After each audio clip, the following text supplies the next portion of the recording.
Welcome to Flipping Houses for Rookies, the only podcast that shows you how to take back your financial freedom and live the American dream by becoming a real estate investor. Without the banks, without the big wigs, and without the realtor's nonsense. This isn't about selling you coaching or some get-rich-quick scheme.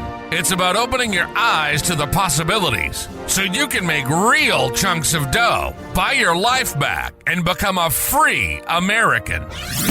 With over 400 episodes aired, we're delivering everything you need to know to find deals, talk to sellers, structure deals, and win big.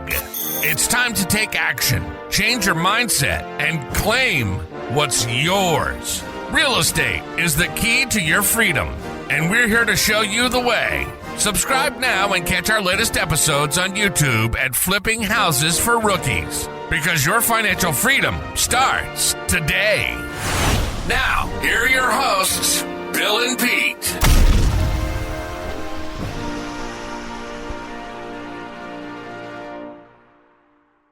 All right, here we are at yet another episode of Flipping Houses for Rookies.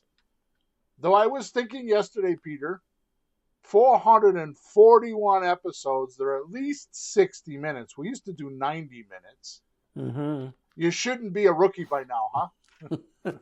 No, that would be embarrassing. Yeah, to have all that training and still be a rookie. Or at least be a professional student. There you go. Yeah. All right, today's title is Secrets Revealed to Productivity and Success in Creative Real Estate Today. Okay. Here's a description.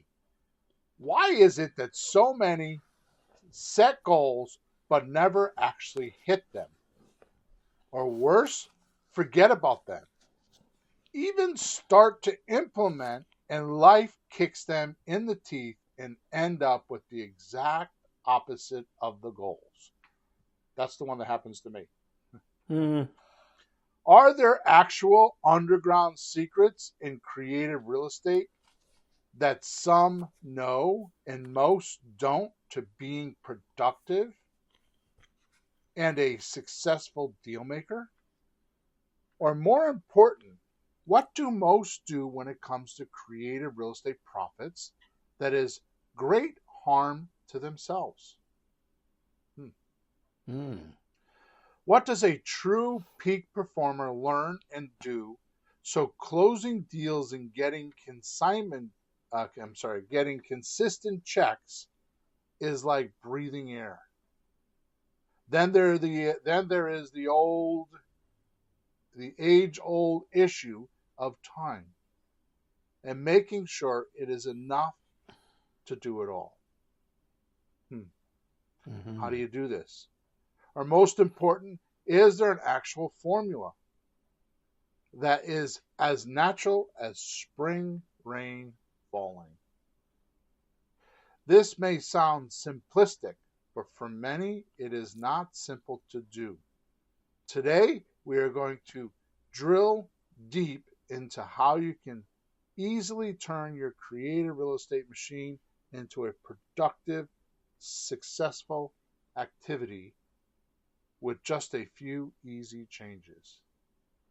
Are you ready to do that? Let's go. Let's all say, hell yeah.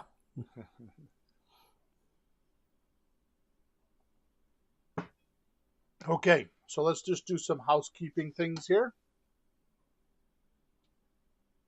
So, first of all, we have changed putting links in the description. The link that is in the description is a way for you to actually communicate with us. So I have been giving away hundreds of dollars worth of things, actually thousands of dollars, but I have given away things like our calculators, our creative real estate calculator. I've given away scripts. I have a course on how to make your first $5,000. So here's what happens. If you so choose, leave us a 5-star review and then take a snapshot of it or a picture of it and email it to flippinghousesforrookies at gmail.com. That's flippinghousesforrookies@gmail.com. And I will send you these materials for free. You do have to tell me what you want, because if you don't, I'm not sure what to send you, because I have all kinds of stuff that I can give to you. Okay? Also, make sure you like it and subscribe to us wherever you're watching us or listening to us. And if you want to participate in the podcast, you can do that. We live stream the recording of this podcast on Thursday mornings, 9:30 a.m. We do it on YouTube in two different places. One is Flipping Houses for Rookies. The other is Creative REI Reply, which is the software we own. You can go to LinkedIn or you can go to Facebook. And anywhere you can type stuff in there, you can ask your questions there, as long as it's pertaining to the material that we're talking about, then I will answer it. If not, you'll have to go to our support system, which is flippinghousesforrookies.com/support. So, here we go, Peter. Okay. First thing we got to do is we have to agree if 98% of America, or 98% of a populace, we'll say America in this case, doesn't know something, then is it considered a secret? Might as well be. Right? That's what I think. Whether you're trying or not. Right. Second, why is it so many have information overload today, but are starving for wisdom? Right? Mm-hmm. I mean, I can tell you in my world, you go on to YouTube and you look up creative real estate, and I'll bet you I could put out, which I'm not doing, I could put out a reward for $1,000 for somebody to actually give me wisdom off of YouTube, instead of just information to get you into a funnel or get you into a sales cycle or some mystery sandwich that will want to make you do more. Oh God, a worm on a hook. Yeah, exactly. And I don't think you could do that. Mm-hmm. So, by the way, in case you haven't listened to other podcasts, wisdom means knowledge with experience. So, just take a minute or two, Peter, and just tell me, what does that mean to you? What does wisdom mean to you? Well, I mean, the whole point of all of it is to get a result, to accomplish something. So how do you accomplish something and succeed if you don't understand what's happening, you don't have the knowledge, and you don't have some experience to know if this happens, I should do that. If it goes this way, I should go that way. You know, because things are not just sitting stationary on the ground. Things move around, you know, what people want, what people... Anyways, you have knowledge, but then you have experience to know what to do with it and how to make it work, so that it gives you enough wisdom to do the right thing to accomplish something. Real estate, write a movie, you know, but something that'll work. Right. Yeah, so a goal means that you don't have something and you have your aim on it, right? You're like looking at it and you're heading towards a direction. Yeah.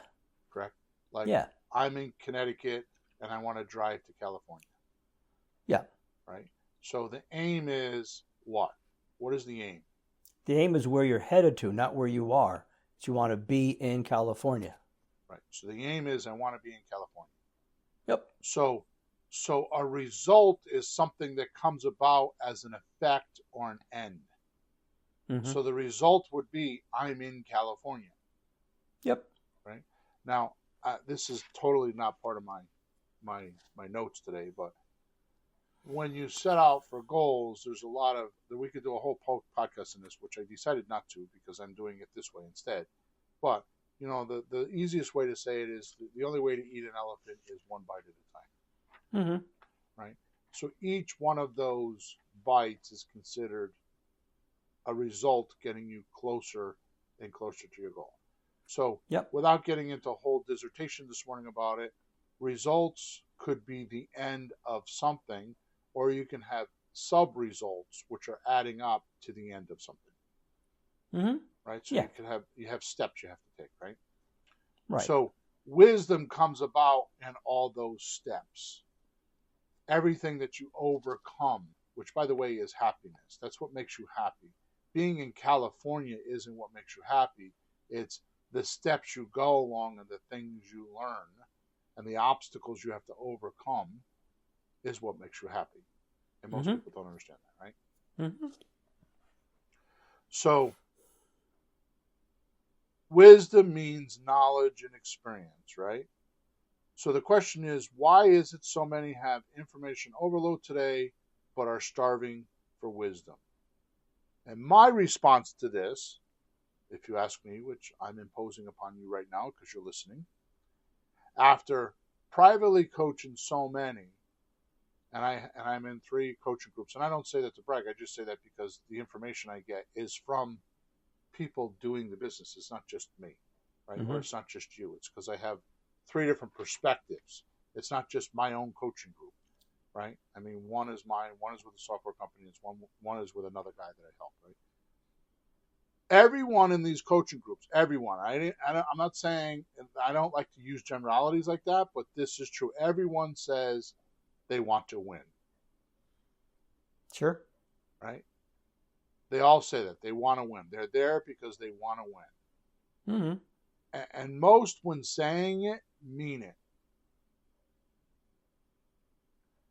But what happens is a lot of these folks that set goals and want to win don't consider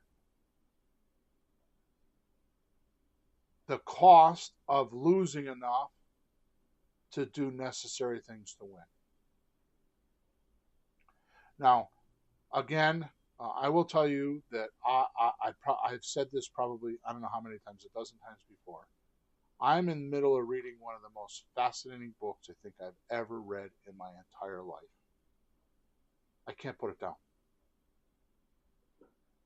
It's Outwitting the Devil. Outwitting the Devil. I haven't heard you mention that yet. I haven't heard this yet. It's a brand new book. I saw it, and here's the reason why. Wow. It was written by Napoleon Hill in 1937. No kidding. And it was never released because of the title and because of what he interviews the devil. Holy jeez. But he tells his life story in the beginning, which is fascinating. And then he died, and his daughter was running his library, and she would not let it be released. So it was under wraps for 70 years, and it didn't get released, I think, until 2023. So it's a brand new book. It's not a brand new book, but it's a brand new publish. Yeah, they call that new old stock. Yeah, right? But oh man, it's a fascinating book. But anyway, so far what I have learned from it, which is I could give you a list of things, it's like completely rattling my world, right? But what I have learned is that when you start a goal, and as I have mentioned before, let's say your sphere of influence is 6 inches, right? And that's within that 6 inches, you're really good at what you do. And then your goal stretches that out to 8 inches. So there's a 2-inch difference between the 6 inch that you're comfortable with and the 8 inches that you're going to, right? That 2 inches is unfamiliar territory. It's going to be trouble. Yep. It's going to push back on you. It's going to create confusion and problems and try to hold you back because you don't know what it is. And I've understood that for 2 decades or a decade and a half. What I didn't understand is the purpose of failure or the purpose of that outside circle is when it comes in on you and it gives you a hard time, or it makes you feel like you have fear, or it makes you feel like you can't overcome it. Those are the times when you have to be thinking the most clearly. It makes you think the way you normally wouldn't think because you have to overcome that obstacle. You have to come up with solutions you normally wouldn't have. It heightens your ability to think your way through it. And that was amazing to me. Oh, that makes sense, because if you don't, you give up, you feel bad, I can't do this, it's too hard. And I've seen people just like, oh, I asked somebody to do something once. He says, "No, it's too hard. I can't do it." They didn't even try. Right. And I've seen people just dig in on something and just go and go and go. Like, wow, the kid's not giving up. Look at that go. And just grinds away. So there's a difference there. So when I say most don't consider with their time, they don't consider the loss, the cost of losing enough necessary to win. You know, it's not just time to do the activity, but it's time to handle the barriers and the obstacles. Mm-hmm.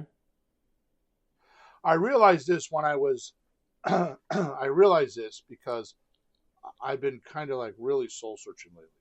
And you know how I get when I'm like this. I don't even know how I find stuff, but it just comes to me, right? You search. Yeah, I definitely find shit. So I realized this because Alex Hermosi released a video just after Christmas of 2024, right? And I'm going to tell you what the name of that video is before we end here. And Dan Kennedy's No BS newsletter, which is he's teamed up with Russell Brunson, who is ClickFunnels, and the two of them run this newsletter together, and it is a fascinating newsletter. It's $97 a month, right? Mm-hmm. And here's what I figured out with these two resources. When setting goals or setting out for change, here's what happens. You really have to decide what is controlling your time now. It's not you. Notice that. What is controlling your time now? It's not you. Because you can change what you do in a split second. Sure. With a decision. What's in your mind?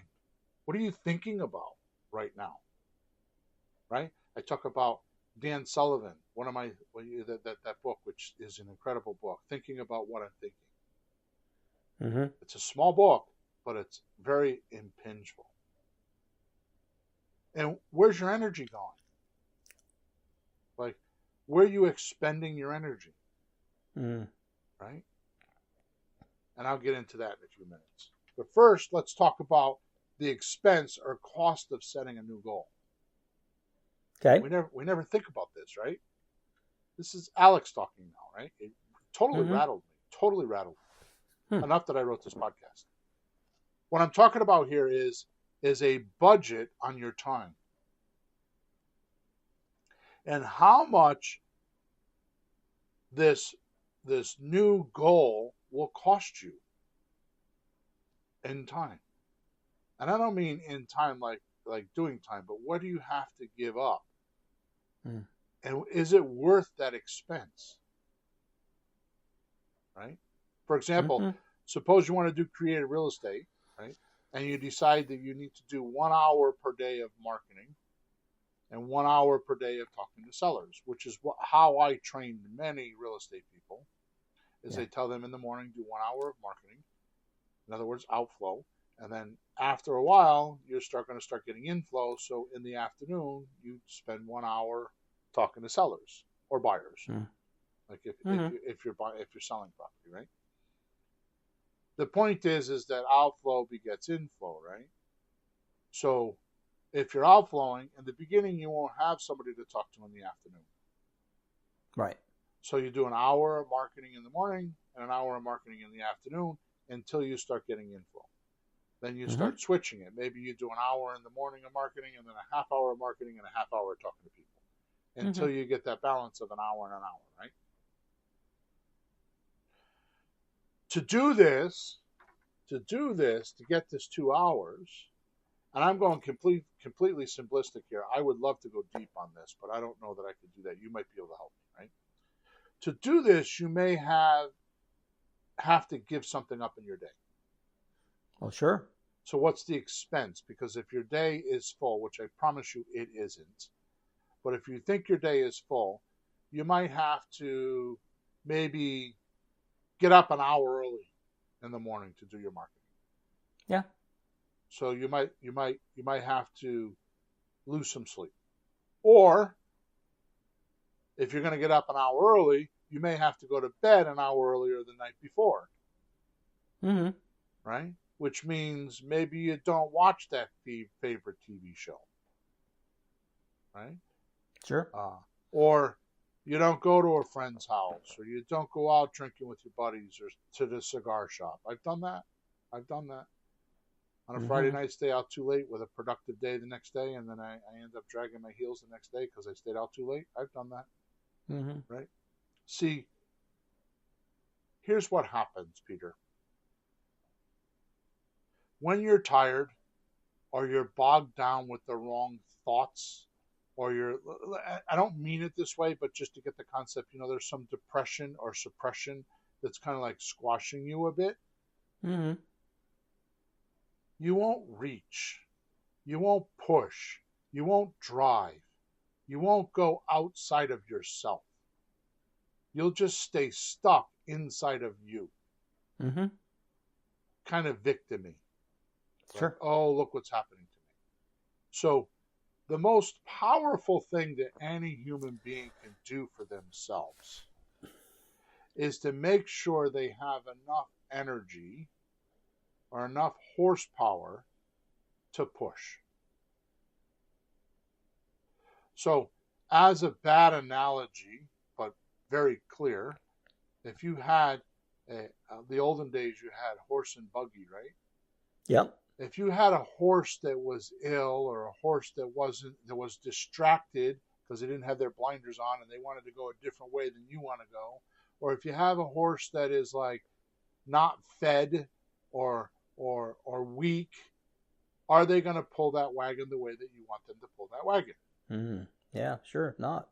Literally, the horsepower is low. Mm-hmm. Right? This is what happens when you have lack of sleep, or you don't exercise, or you eat wrong, or you're distracted. That's the most valuable one for today. You're distracted. When you're distracted, the horses, let's say you're pulling a big carriage and you got 4 horses, right? Like, what do they call the what's the name of the bank? The bank?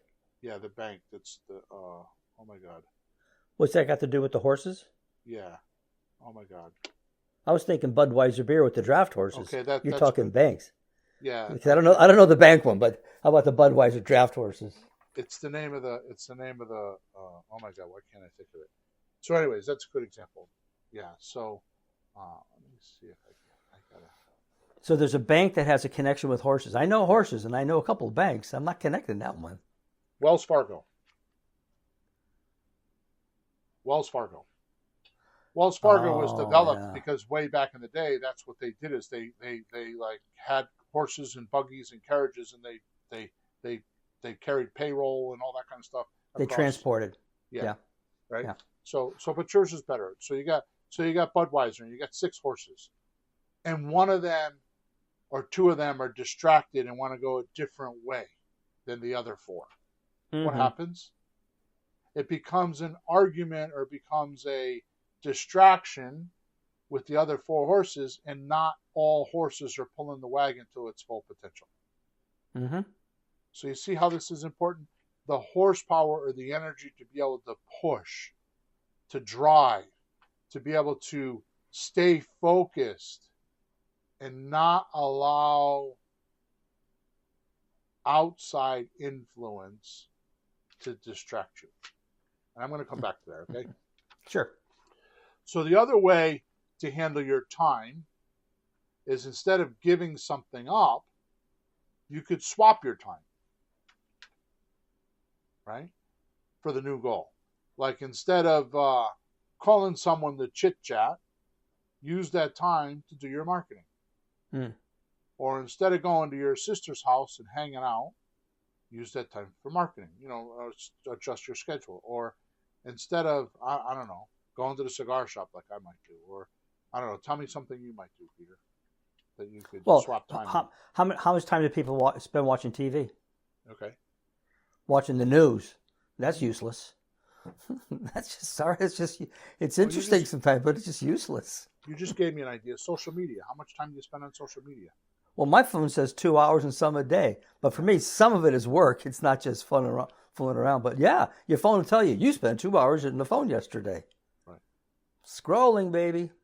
So you could swap that time for productive real estate activity. This reminds you what you talked about a couple of weeks ago of like what things are important to do, what things are okay to do, what things like, what are you doing that for? You're not going to get anywhere with that stuff. So you take some of that unimportant stuff, replace it with this important steps. So Why not? let's go back to the beginning of the podcast. What is a result? It's the end of a goal. So when you're scrolling on your phone and spending 2 hours in Facebook, that tells me that your goals are weak or you don't have any. Mm-hmm. Because you're not tenacious or vicious enough to go get those goals. Mm-hmm. Right? You have spare time in your hand and you're just kind of like dilly-dallying because you have the time. Now, don't get me wrong. Everybody deserves loafing time. But you got to buy that loafing time. You know how I look at it? You have these things you want to accomplish in the future that are important, but so you have to give up something now to get there. And it's not, you don't want to do that now. You don't want to give it up. That's what you're looking for. But if you really want to get a lot of that in the future, you give up some of that now to make it like putting money away.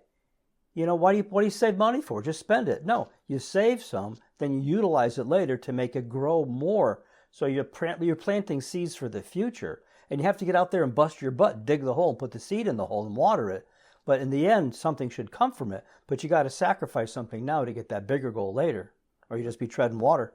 So Benjamin Hardy wrote a book called The Future You. Yeah. And it's all about that, because if you place yourself in the future, say 5 years from now, and you look back at yourself and what you're doing now, and you analyze or take apart like, oh, I wish I could go back there and change it.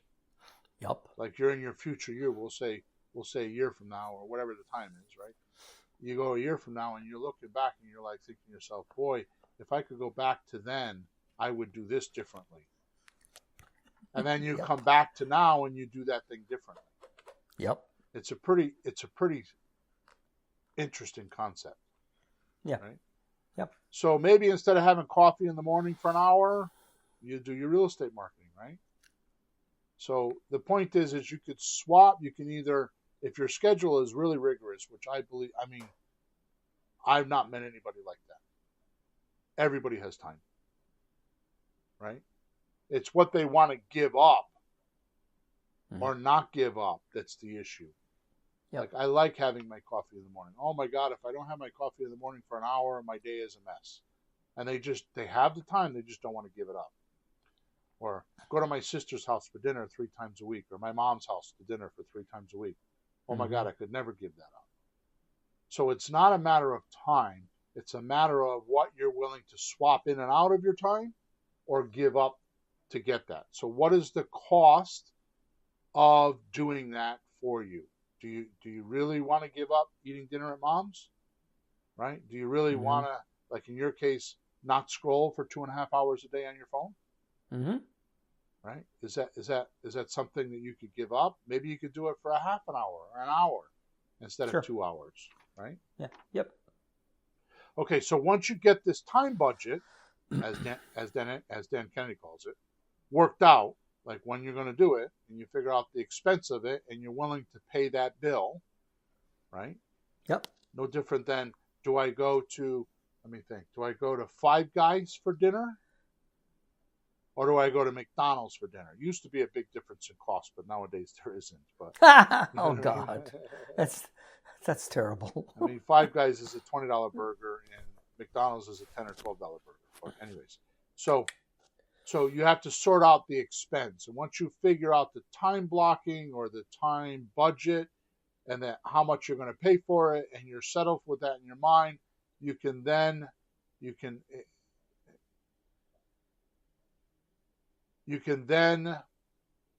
start doing this, right? So let me get straight in there here. I have a word I can't read in my own writing here. So the second point you would want to do, as Maxwell Maltz says in his book Psycho-Cybernetics, start looking at the theater in your mind. What movie are you watching in your imagination? What are you thinking about? This goes back to the Dan Sullivan book, Thinking About What You're Thinking, right? If you analyze the thoughts that you're perceiving or looking at or feeling, or in other words, what do you have fixed attention on? What keeps popping up in your mind? What do you keep going back to? In other words, when you're working, your thoughts should be on your work, right? Yeah. Which many people don't do. Because when they're working, this is what makes mistakes, is that you're not confronting that thing and thinking about just that thing. While you're doing that thing, you're thinking about something else. And that's how mistakes happen, right? See, if the goal is clear, and it's emotional enough for you, and it's illogical enough for you, and you play it in this theater in the mind thing, and you think about it, and I'm not talking about meditation, but that sort of concept where you're just keeping your attention on it, right? Then your subconscious mind will take over for you and start finding solutions. It will work for you because it knows that the logical part of your mind has decided to do this. Or it will throw up all the barriers and fight you. So you have to recognize that both are very good. If this now one thing, and I keep diverting here, but one thing that I would like to emphasize is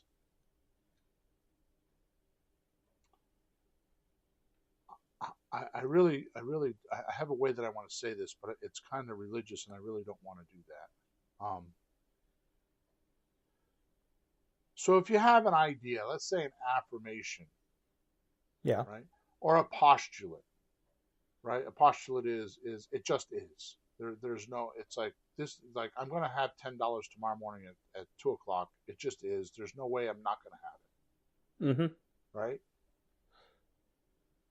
Once you make those decisions, like I want to do creative real estate, okay, what eases your mind and what you will get is not a miracle like a bolt of lightning flash, and all of a sudden you're doing creative real estate. What you're gonna get, and this is very important, Peter, because I'm 61 years old and just learned this. Really? Just learned this. And it's so weird how I figured it out. But what you're going to get is a plan. So I want to be a creative real estate investor. Doesn't mean that you're just going to get a house one day and it's going to show up.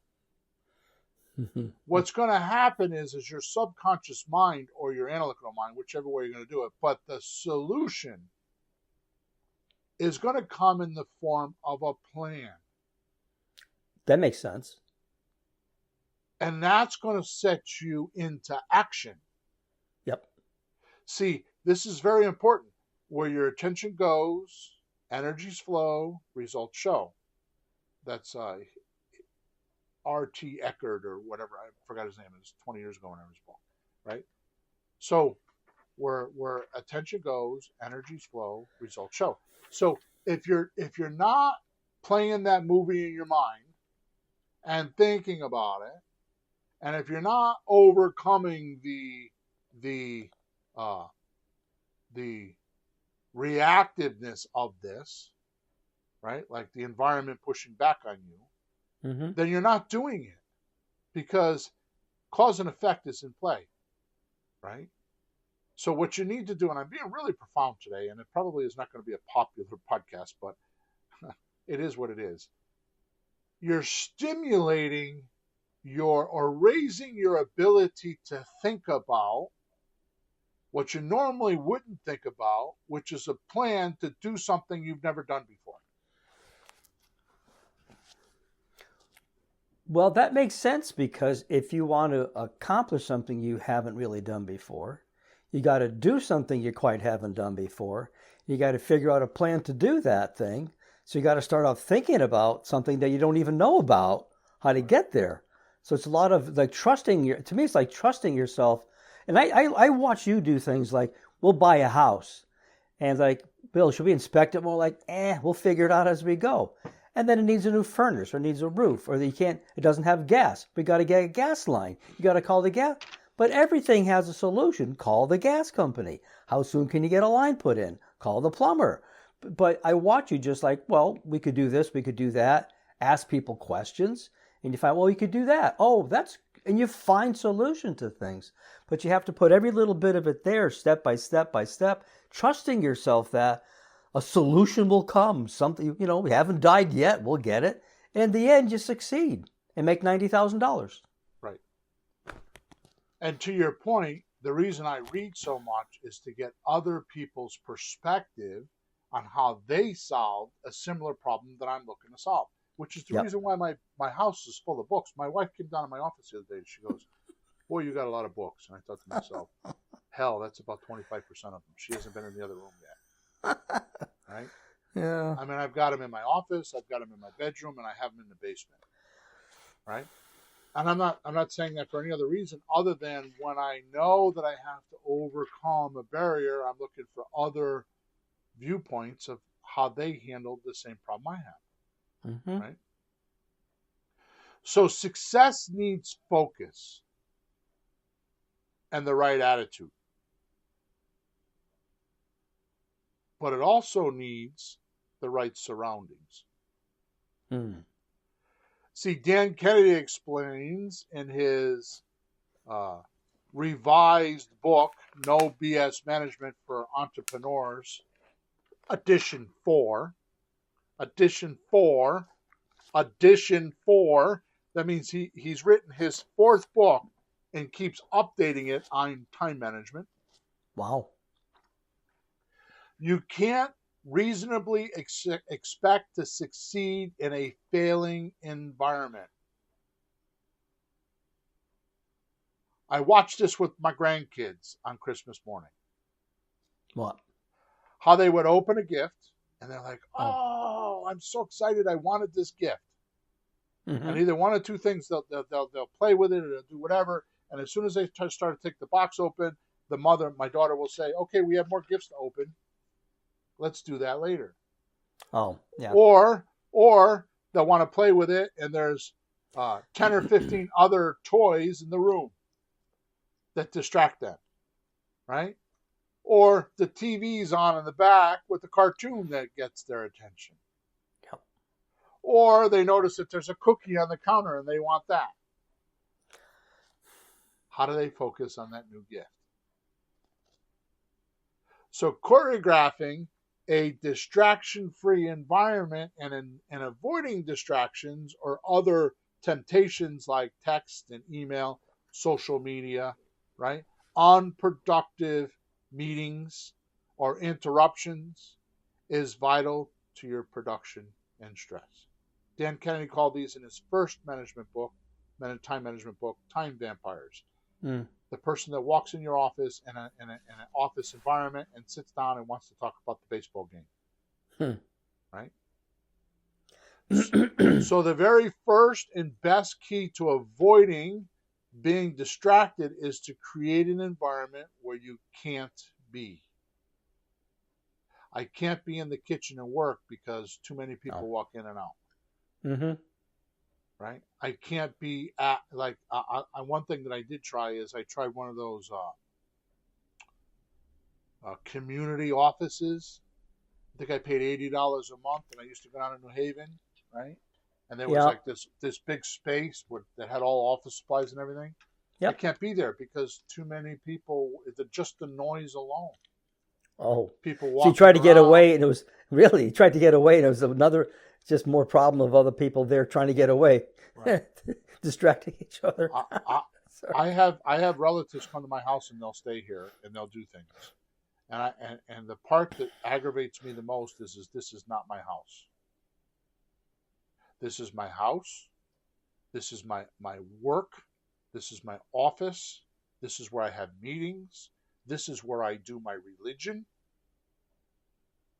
This is not just a house. Yeah.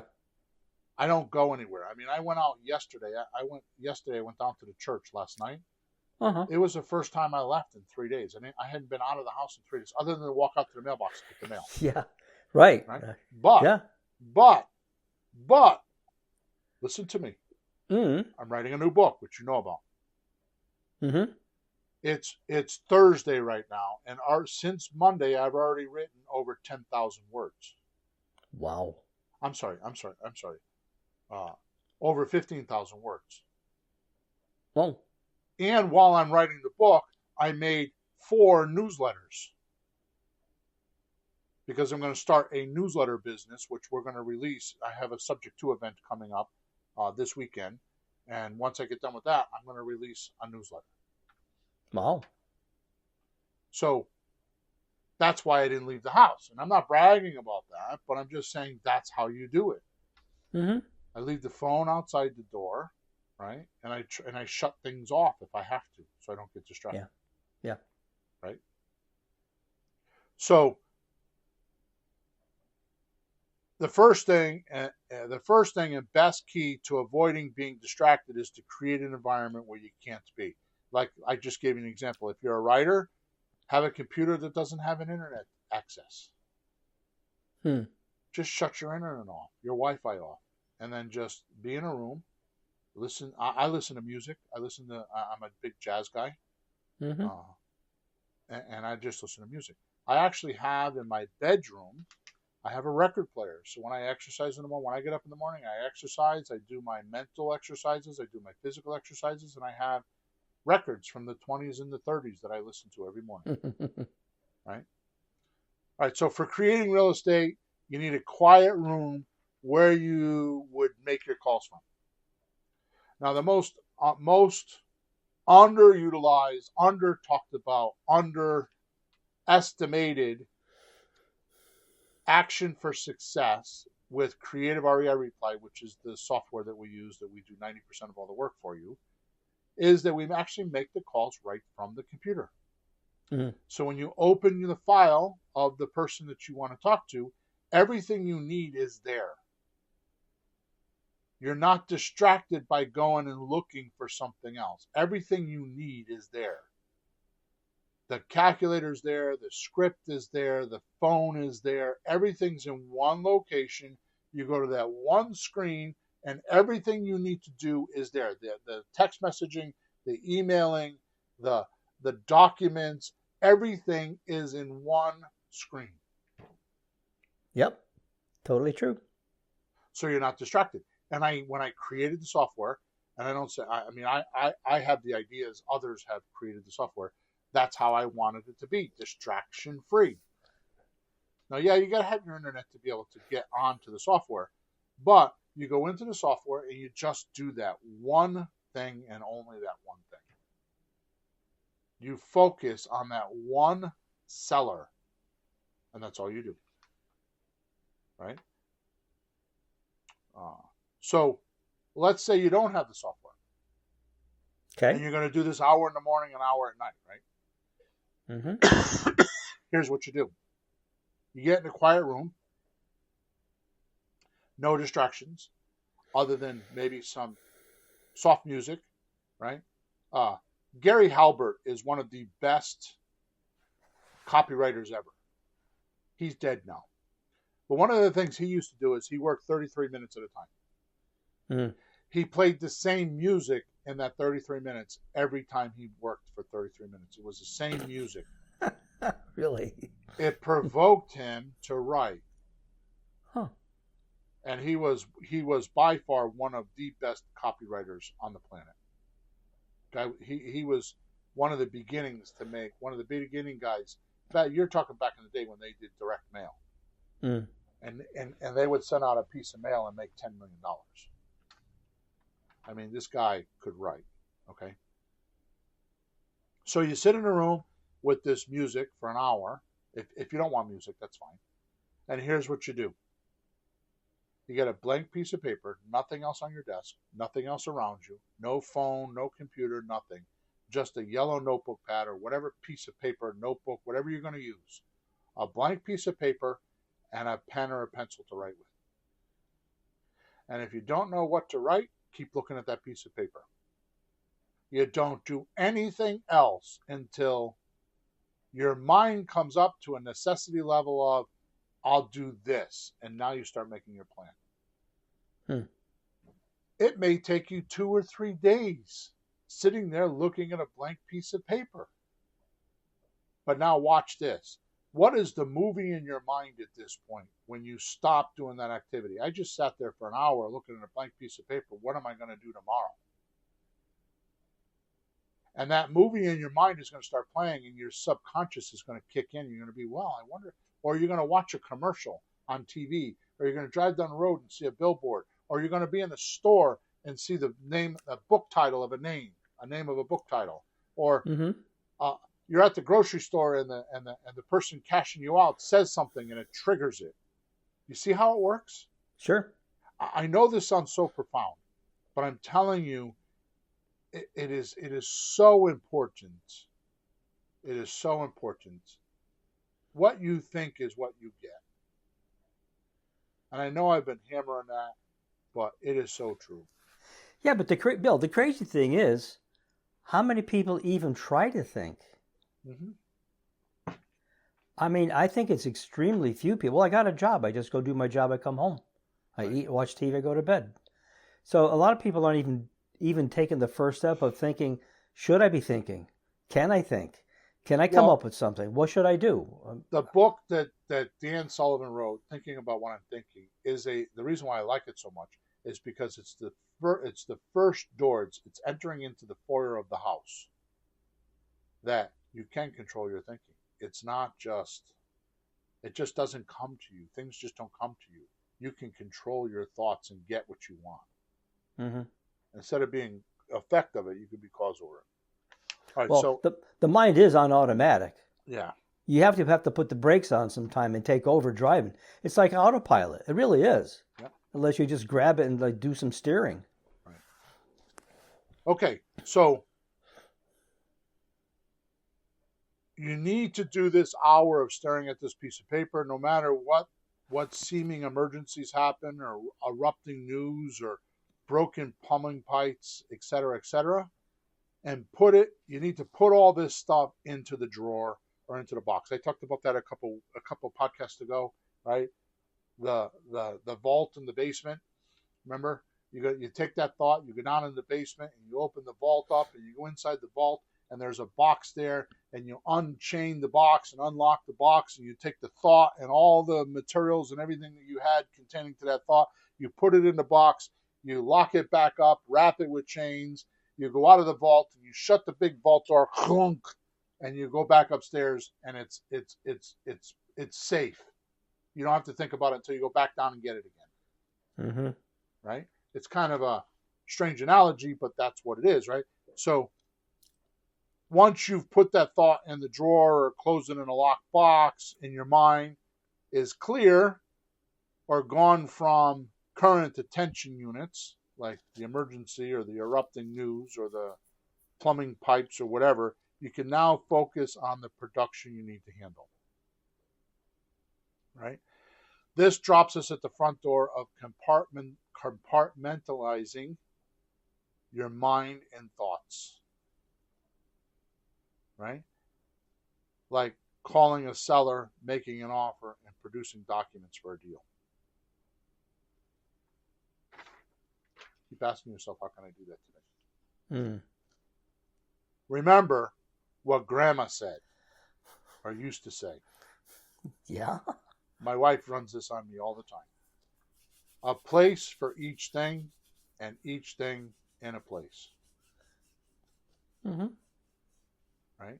A place for each thing, and each thing in a place. Now, I know she meant this for housekeeping, but it works perfectly for focusing your attention. If you compartmentalize your attention. Right? It's kind of like time blocking, your attention blocking your attention. I think about this at this time, I think about that at that time, I think about this at that time, right? Okay, now I'm ready to work on, I have a furnace problem in one of my houses. Okay, now it's 1 o'clock, and I got an hour, I'm going to work on this furnace problem. And that's all I work on. Yep. And then I compartmentalize it and I go off and it's okay, now I'm going to work on my book. And I turn on the music and I work on the book. Right? So it's doing what you're doing while you're doing it. Right? Now, we have entered into a whole new sphere of you once you do this. And here's the conclusion. We're going to end off. We're going to end, head for the ending now, because this is the punchline of today's podcast.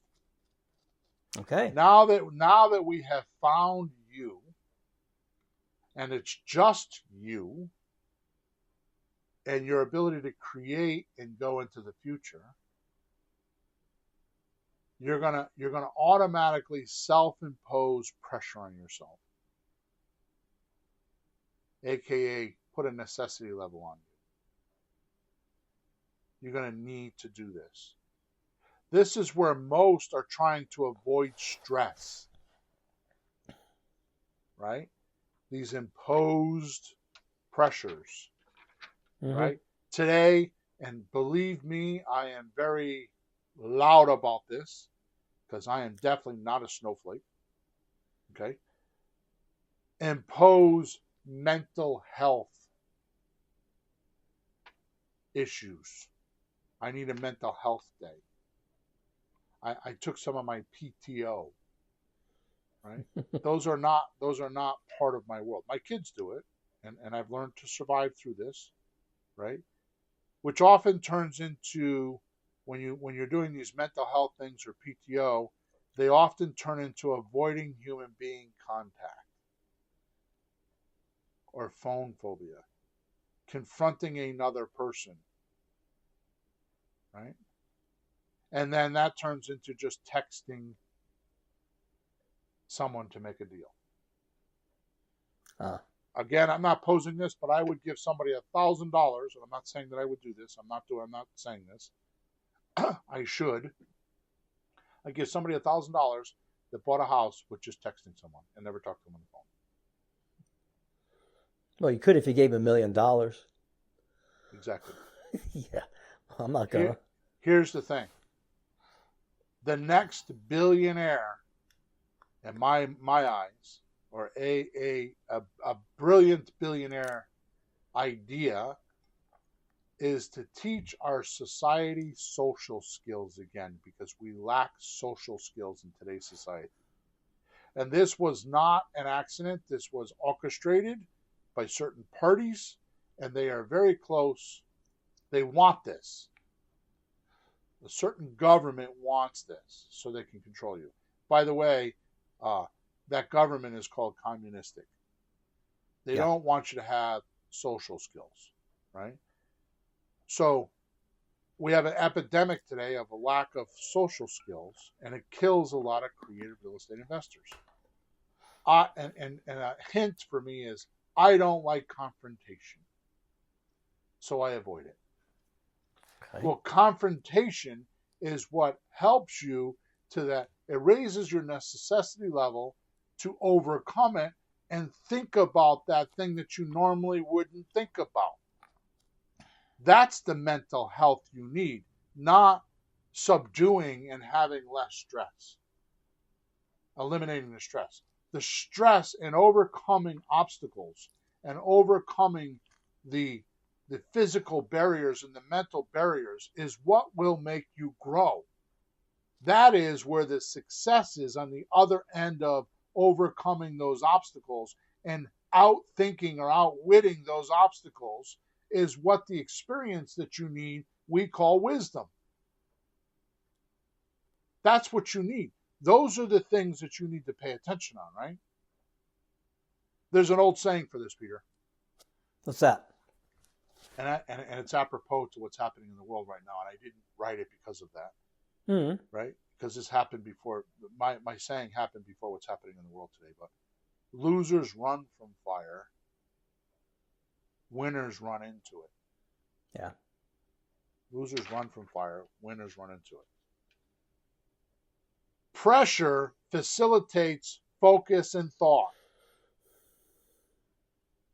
Pressure facilitates focus and thought. In his book, which I was talking about before, Outwitting the Devil by Napoleon Hill, he talks about how you don't fall. If you don't fall or get in trouble, you don't really focus or do the deep thinking need for wisdom and get the knowledge and experience. So you should be looking for the opposition. You should be looking for the fear. You should be looking for those moments, that 2 inches, right, from 6 inch to 8 inch, the 2 inch that you can confront and overcome so you could then be 8 inches bigger. I mean, 2 inches bigger and become 8 inches, just as my analogy was earlier, right? Stress facilitates focus, the critical commanding need to think on the issue right now and overcome it right now. See, stress puts time.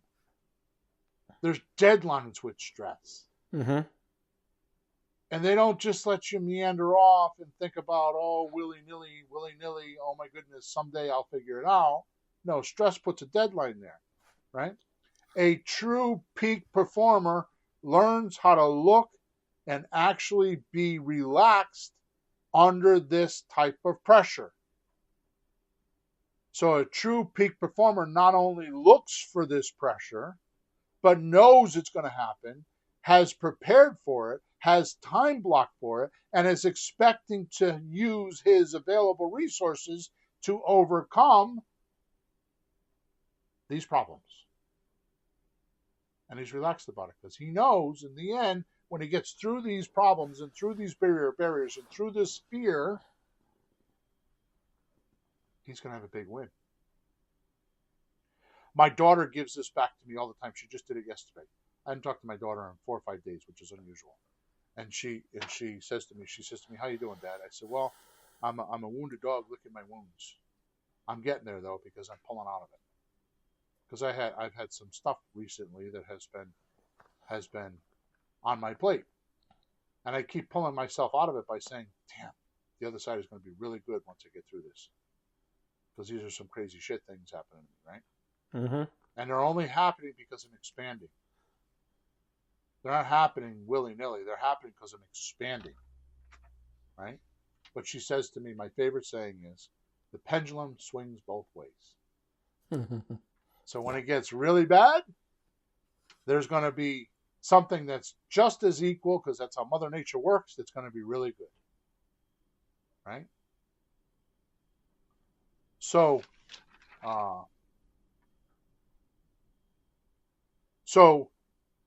if you do not impose this kind of pressure on yourself and raise your own necessity level, how do you expect to grow and envelop yourself into your own self-imaged goal? Why do you expect to hit your goals for free and not pay for them? Why do you feel like there's not an expense to your goals? Who do you think you are that you can impose these goals, like I want to make $1 million, on the physical universe, like you're royalty or something, and it's just going to drop at $1 million is going to drop at your doorstep, and you're going to be like, oh, I'm glad I thought of that. You think somebody before you hasn't said, oh, I wish I had $1 million, and that $1 million showed up at their doorstep? You think you're the first person to think that? You're the first person to wish that? You're the first person to demand that? Because money goes to pro-survival, or money goes to where the attention is. Who's got the most amount of attention? Grant Cardone said it in his Millionaire book, right? Who's got my money? The money's there. There's not a problem with money. The money is there. It's what are you doing to attract it? What are you doing to get a plan to suck it in? What are you doing that the money wants to come to you? Remember, wisdom is knowledge with experience. You need these new and uncharted experiences to get your wisdom, right? And this wisdom is what pays you. Going through these obstacles and setting these goals is what pays you. Expanding and growing, right? Where your attention goes, energy, which I'm calling thoughts, energy flows, and results show.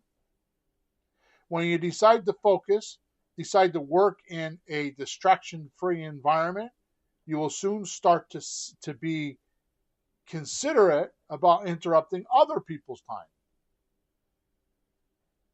That's important, right? And they'll do the same for you. I got to tell you, when I first started doing this, when I first read the time management book, it took me probably a year to train my family and the people in my world that would come into my house on no. And you know how I did it? It took me.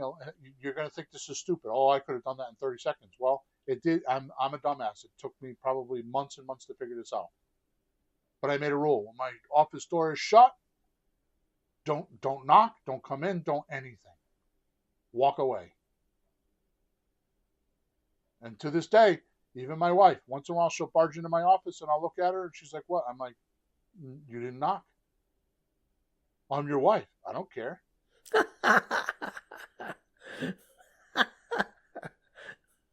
Here we go.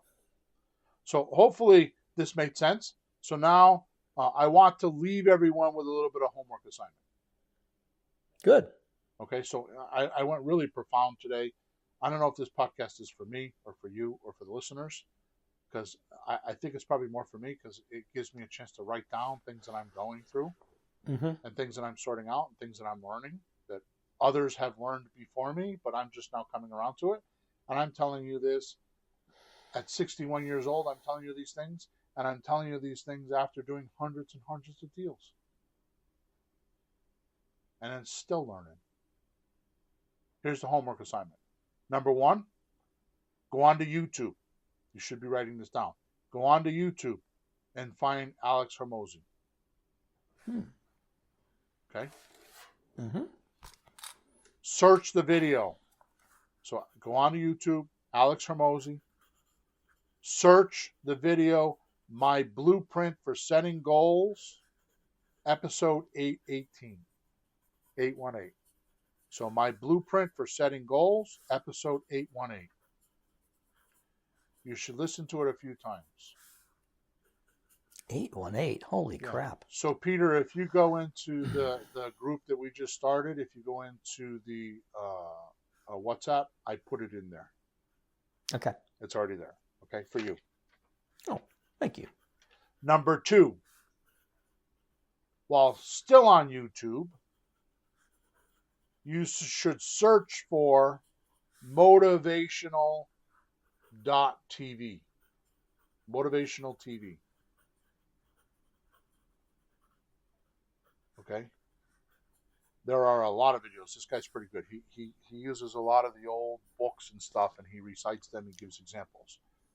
The video you want to watch is Be the Best.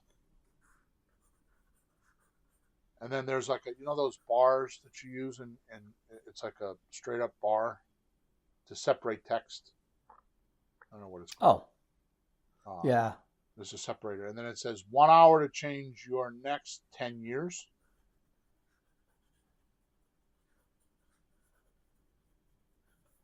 And then it says one of the most motivational speech 2024. And it's motivational radio. So when you go into YouTube, look for motivational radio. Now, when you're driving, instead of listening to the radio on your car, you should listen to this. I plug it in on my I have headphones and I put it on my cell phone. I actually take the link and I text myself so I don't have to go looking for it. So when I get in my car, I just open up my text, I push the button, and it opens it up. I don't have to go onto YouTube and looking for it or anything like that, right? Because YouTube right now sucks on the phone. The search on there it's not very good. So it's called Motivational Radio, and it's the name of it is Be the Best, 1 hour to change your next 10 years, one of the most motivational speech 2024. This is the first thing I found. I found this when I was driving to Florida in October. This is how long this journey's been for me. It's been 4 months. Okay? There's a lot to listen to there on that channel. Stop watching TV and watch one of these videos per day. or listen to them. I listen to them. Number 3, and I don't know that it's on Amazon yet, but go grab Dan Kennedy's newest book, The No BS Time Management for Entrepreneurs, the 4th edition. And in this book, Dan actually gives 10 tips for removing distractions and staying productive.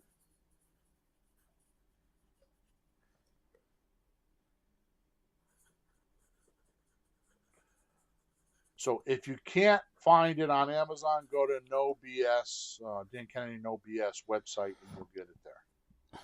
But the book is called No BS Time Management for Entrepreneurs, 4th edition.